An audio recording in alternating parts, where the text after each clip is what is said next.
पंचायत है, उससे ज्यादा की इसकी कोई कैरेक्टरिस्टिक नहीं है, कोई औकात नहीं है। अब आप जैसे मैं आपको बताऊं, कहने के लिए कहा गया है कि बोर्ड में जो भी मेंबर कंट्री होंगे उनको वन कंट्री वन वोट का सिस्टम है जैसे होता है, और हर चीज फैसला मेजोरिटी से लिया जाएगा। लेकिन साथ में ये भी कहा गया है कि फाइनल डिसीजन जो है वो डोनाल्ड ट्रंप का होगा, यानी वीटो डोनाल्ड ट्रंप के पास है। तो फिर क्या फर्क पड़ता है मेजोरिटी क्या डिसीजन ले नहीं दे? कम से कम यूनाइटेड नेशन सिक्योरिटी काउंसिल में वीटो में तो 5 लोग हैं, यहाँ तो एक आदमी है, और एक कंट्री भी नहीं, एक आदमी है। यानी ये भी कह रहा है कि डोनाल्ड ट्रंप जब राष्ट्रपति अमेरिका के नहीं रहेंगे तब भी वही इसके हेड रहेंगे, उन्हीं के पास वीटो रहेगा, यानी अमेरिका का भी इससे कोई लेना देना। इसने एक इशारा तो यूरोप को कर दिया है कि देखें ये अब ये जो एग्जिस्टिंग वर्ल्ड ऑर्डर जिसमें यूएस लेड वर्ल्ड ऑर्डर थी उसमें हमारे अपने जो राइट्स हैं वो प्रिजर्व नहीं है। दिक्कत यूरोप के साथ क्या है कि बुजदिल किस्म के उनके लीडरान हैं, और उनको ये हिम्मत नहीं बनती, वो घिघी बंध जाती है उनको ट्रंप को देखते हुए या किसी को भी देखते हुए जो अमेरिका का सदर होता है। ये सेबोटाज उनका, उनको आज पता चल रहा है ये सबोटाज उनका प्रोग्राम दुनिया मेरे आगे के तमाम नाजरीन और सामाईन का इस्तकबाल है। मैं हूं आपका मेज़बान सैयद खुर्रम रज़ा, कौमी आवाज़ का डिजिटल एडिटर। ये प्रोग्राम नेशनल हेराल्ड, नवजीवन और कौमी आवाज़ की जानिब से पेश किया जा रहा है। आज हम ऐसे मौज़ूआत पर बात करने जा रहे हैं जिन्होंने न सिर्फ मशरिक़ी वस्ता बल्कि पूरी दुनिया को सियासत को एक नया मोड़ पर लाकर खड़ा कर दिया है। और इसके पीछे सिर्फ एक शख्स के बयानात हैं। जी हाँ, वो शख्स है अमरीकी सदर डोनाल्ड ट्रंप। अमरीकी सदर डोनाल्ड ट्रंप ने गजा के लिए जिस बोर्ड ऑफ पीस का ऐलान किया है, इसे वो अमन की एक नई कोशिश करार दे रहे हैं। लेकिन दुनिया के कई हिस्सों में इस मंसूबे को शक व शुबहात के नजर से देखा जा रहा है। सवाल यह है, क्या वाकई गजा में अमन की तरफ कोई संजीदा कदम है, या फिर सियासत, ताकत और मफादात का एक नया खेल है? इस बोर्ड ऑफ पीस के पस मंजर में एक और बड़ी दरार वाजे हो रही है, और वो है अमेरिका और बोर्ड यूरोप के ताल्लुकात में बढ़ती हुई कशीदगी। वैसे तो अमेरिका इराक, लीबिया, शाम और गजा के हालात के लिए भी जिम्मेदार है, लेकिन अब वेनेजुला, ग्रीनलैंड, कनाडा और क्यूबा को भी धमका रहा है। फ्रांस के सदर का अमेरिका को दो टूक जवाब, कनाडा के वजीर आजम मार्क कार्नी की तकरीर, और इस दरमियान अमेरिकी सदर डोनाल्ड ट्रंप का अपने रवैये में कुछ तब्दीली। तो आज हम ये जानने की कोशिश करेंगे कि ट्रंप का गाजा बोर्ड ऑफ पीस आखिर क्या है, इसके पीछे असल मकासद क्या हैं, इसराइल और मुस्लिम दुनिया इस मंसूबे को किस तरह देख रहे हैं, क्या सब कुछ अक़वाम मुत्तहिदा के किरदार को पस मंजर में धकेलने के लिए कोशिश है। साथ ही ये भी समझने की कोशिश करेंगे कि अमेरिका और यूरोप के दरमियान बढ़ती ये कशीदगी आलमी सियासत को किस सिमत ले जा रही है। सौरभ शाही साहब, हम आपसे ये जानना चाहेंगे कि ट्रंप इस गजा बोर्ड ऑफ पीस के बाद के जरिए आखिर हासिल क्या करना चाहते हैं, इनका असल मंसूबा क्या है, और ये बोर्ड अमली तौर पर किस तरह काम करेगा। देखिए, जहां तक सदर ट्रंप का सवाल है तो हम लोगों को बहुत ज्यादा कोई कयास लगाने की जरूरत नहीं है। ये सबको पता है कि पैसा, सरमाया जो है वो उनके मोटिवेशन को एक तरीके से वही पंप अप करता है। सरमाए को देख के ही उनकी सारी की सारी पॉलिसी आती है। वो एक यानी अगर इसमें से प्रोपेगेंडा को बाहर कर दें तो वो एक सरमाएदार है। सरमाएदार जो है वो सदर बन गया है। अब उसको जो सदर बनने के जो, जब आप उस कुर्सी पर बैठते हैं तो उसके जो कानून हैं, उसके जो नॉर्म्स हैं, वो सारी चीजें उसको ऐसी लगती हैं कि वो कहीं ना कहीं सरमाएदारी में एक रुकावट जो है उनके पैदा कर रही है। तो जो एग्जिस्टिंग लॉ है, एग्जिस्टिंग जो कानून है, नॉर्म्स हैं, उसको सुपरसीड करने की, सप्लांट करने की पूरी कोशिश उनकी हमेशा से रही है। ये बोर्ड ऑफ पीस कहने के लिए तो गजा के हिसाब से बनी है, लेकिन जब आप इसके चार्टर को देखेंगे तो इसमें गजा जो लफ्ज है वो मेंशन भी नहीं किया गया है। तो यानी वो बेसिकली एक यूनाइटेड नेशन जो अक़वाम मुत्तहिदा के पैरेलल एक ऑर्गेनाइजेशन खड़ा करने की कोशिश कर रहे हैं। ऐसा ऑर्गेनाइजेशन जो अभी तक के जो दुनिया के कानून हैं हालांकि हम सबको मालूम है कि उस कानून ने कभी किसी कमजोर की जो है वो दिफा नहीं की है। और ये हम और आप नहीं कह रहे हैं, ये अब कनाडा के प्राइम मिनिस्टर ने अपने तकरीर में ये बात कह दी कि भाई ये कानून जो है वो अमेरिका के इन्फ्लुएंस को बनाने के लिए बनी है। लेकिन चूंकि अब उस कानून पे लोगों को वो उसको पुशबैक मिलने लगा, चाहे वो आईसीसी हो, आईसीजे हो, चाहे वो जेनेवा कन्वेंशन हो, चाहे वो रोम स्टैट्यू हो, बहुत सारी चीजें हैं जिसके अंतर्गत ये दुनिया चलती है।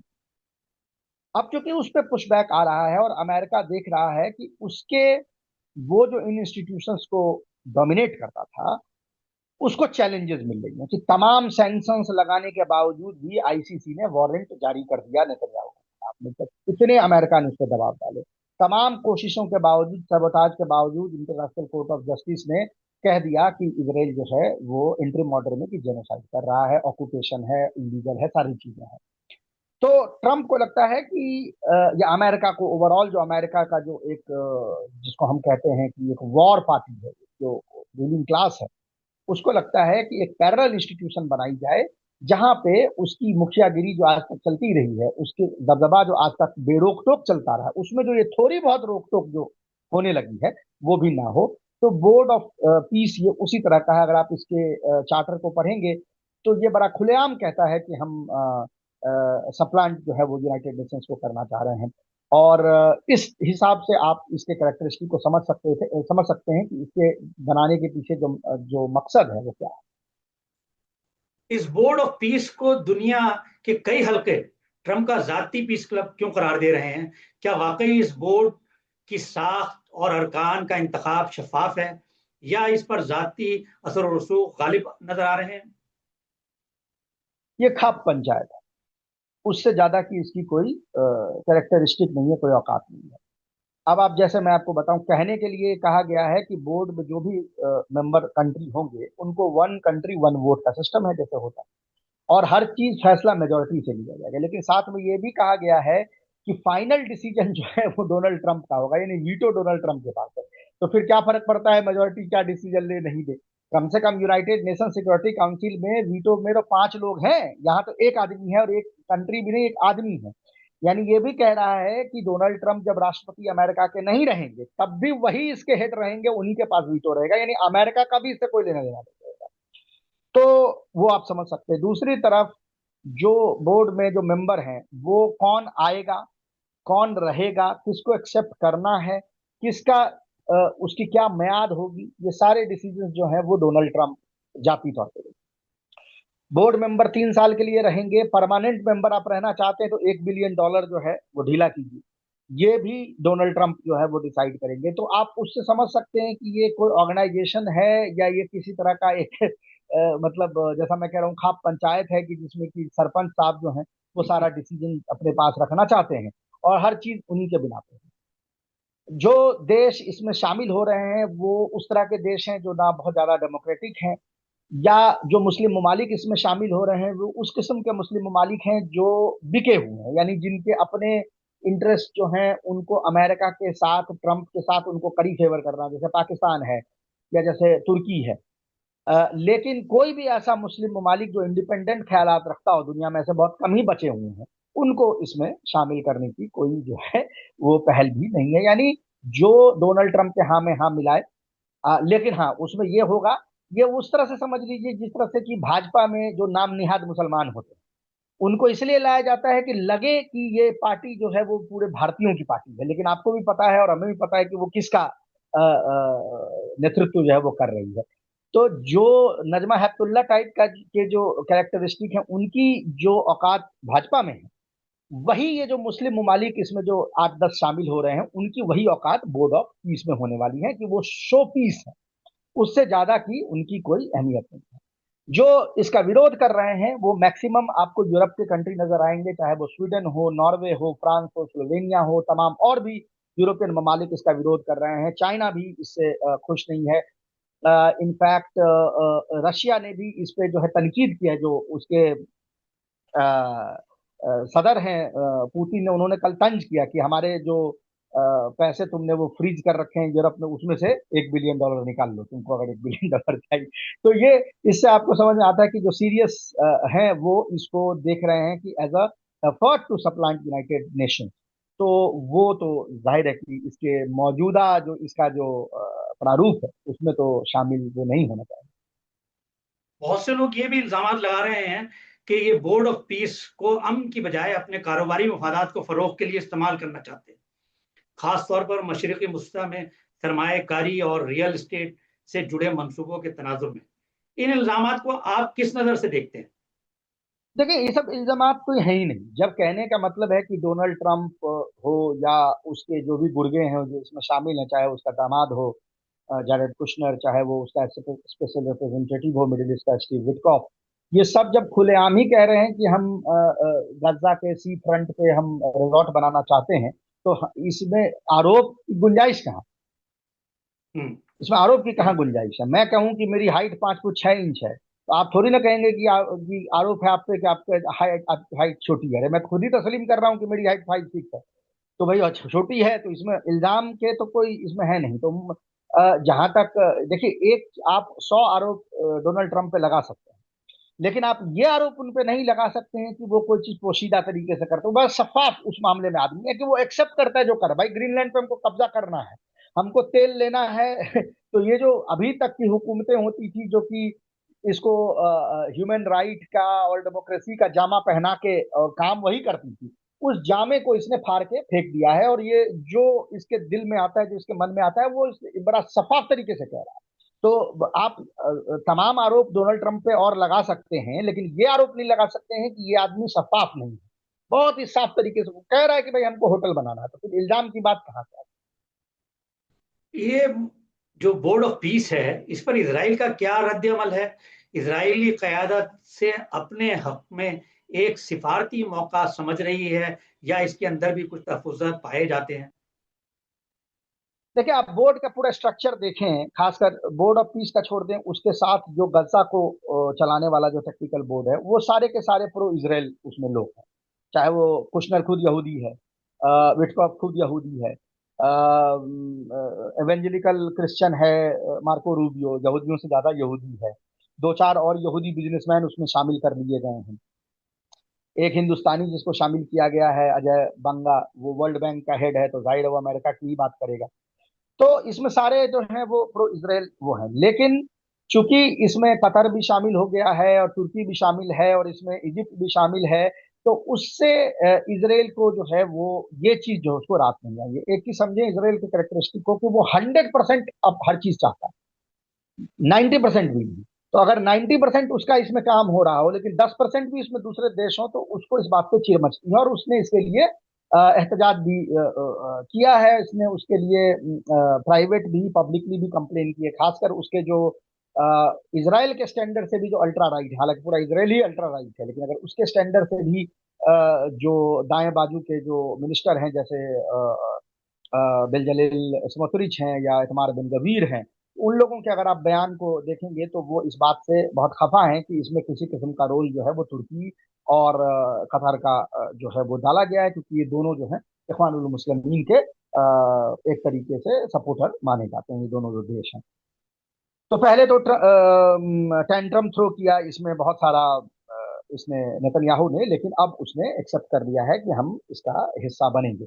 तो जैसा मैंने कहा कि ये बोर्ड ऑफ कोर्स अपने कॉन्स्टिट्यूशन में पूरी की पूरी यहूदियों से ही भरी हुई है, तो जाहिर है कि प्रो इसराइल होगी। लेकिन वो चूंकि 100% नहीं है, तो उससे भी वो नागवार जो है वो इसराइलियों को गुजरता है। मुस्लिम दुनिया इस पूरे मंसूबे को किस तरह देख रही है? उनका क्या रद्द अमल है? देखिए, इससे इसमें तो पहले ये हमें क्लैरिफाई करना होगा कि मुस्लिम दुनिया से आपका क्या मुराद है। मुस्लिम दुनिया, क्या आप आवाम की बात कर रहे हैं, या जी। मुस्लिम दुनिया से आपका मुराद हुक्मरानों से है?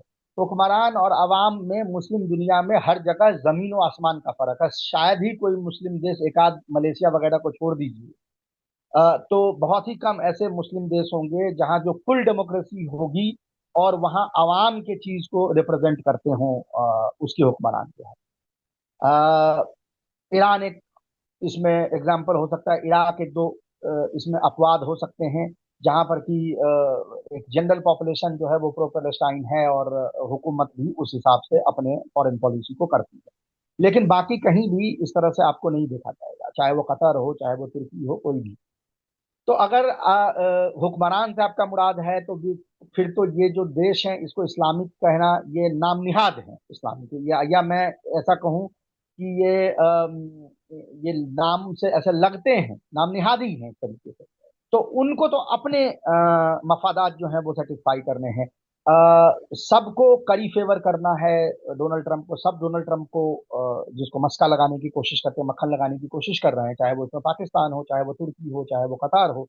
तमाम अपने इसी उसमें, कोई इसमें से किसी को भी, हुक्मरानों को, अगेन मैं बार बार ये बात कह दूं, इनके आवाम को नहीं, इनके हुक्मरान जो हैं उनका कोई लेना देना फिलिस्तीनियों से लेके नहीं है। लेकिन चूंकि नाम निहाद भी वो वहां पे प्रेजेंट है, तो वो बेसिकली क्या कर रहे हैं कि इस बोर्ड को, जो एक डीलेजिटिमेट बोर्ड है, यानी इसकी कोई कानूनी जो है इसका कोई वैल्यू नहीं था, उसको लेजिटिमाइज करने की कोशिश कर रहा है। मैं फिर से वही एग्जांपल देता हूं कि नजमा हेपतुल्ला बीजेपी में जा रही हैं, उससे नजमा हेपतुल्ला को फायदा हो सकता है।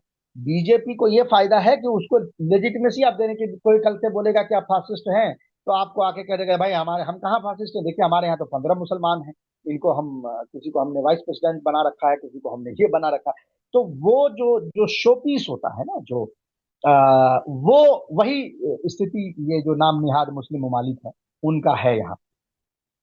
एक निहायत अहम और संजीदा सवाल ये भी उठ रहा है कि क्या ये बोर्ड ऑफ पीस दरअसल फलस्तीन के मसले पर अक़वाम मुत्तहदा के किरदार को कमजोर या खत्म करने की एक कोशिश है?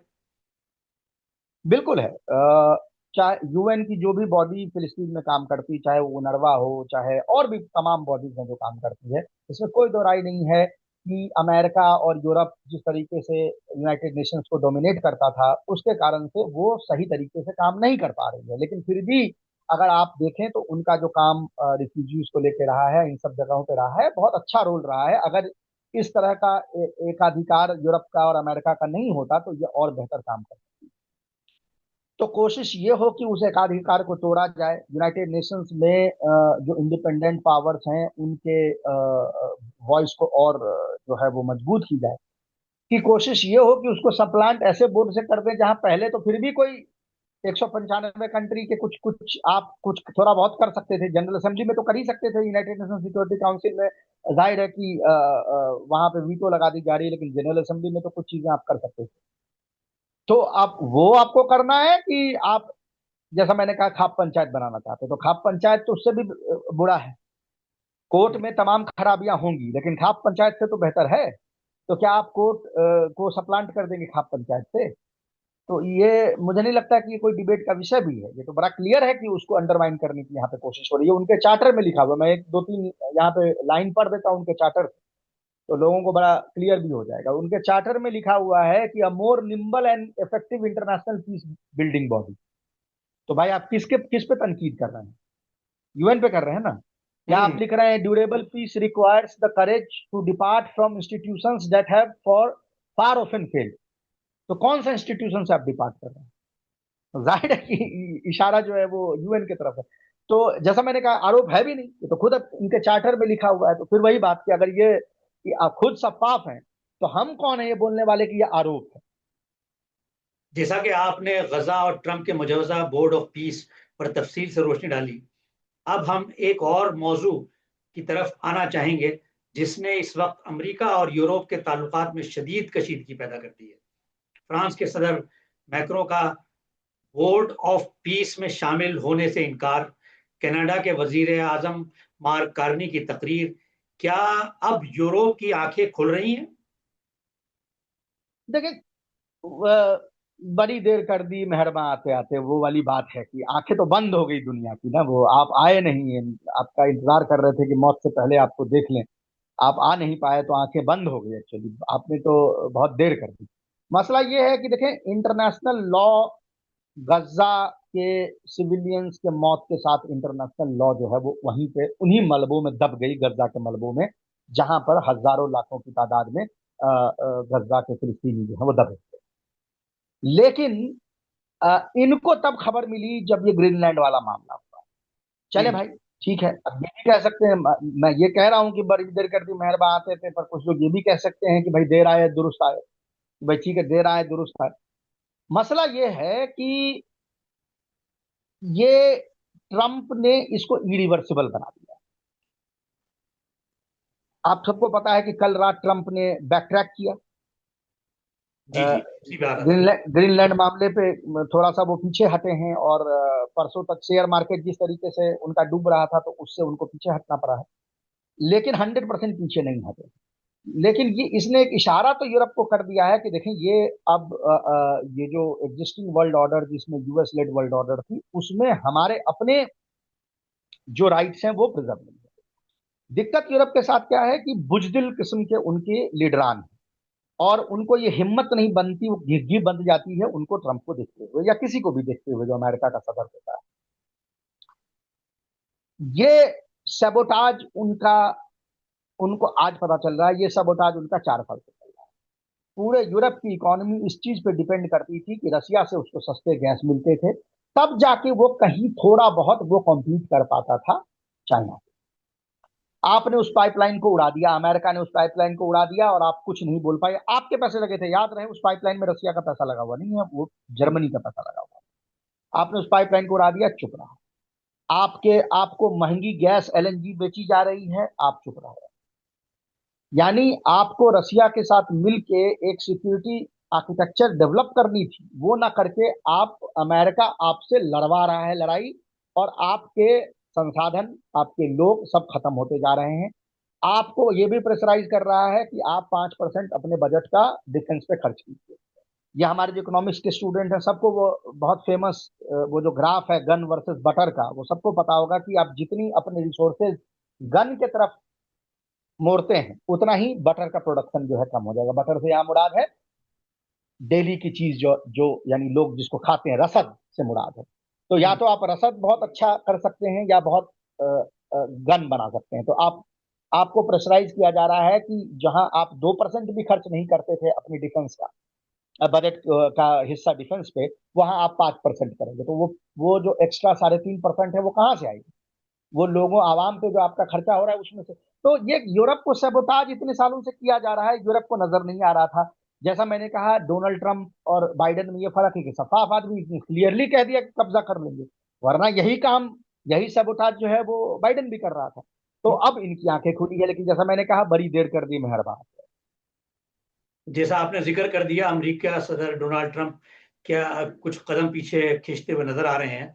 क्या आप इसको यूरोप और अमेरिका के दरमियान तनाजे को जन्म लेता देख रहे हैं? लेकिन ये तो जैसा मैंने कहा, इरिवर्सिबल अब हो गया।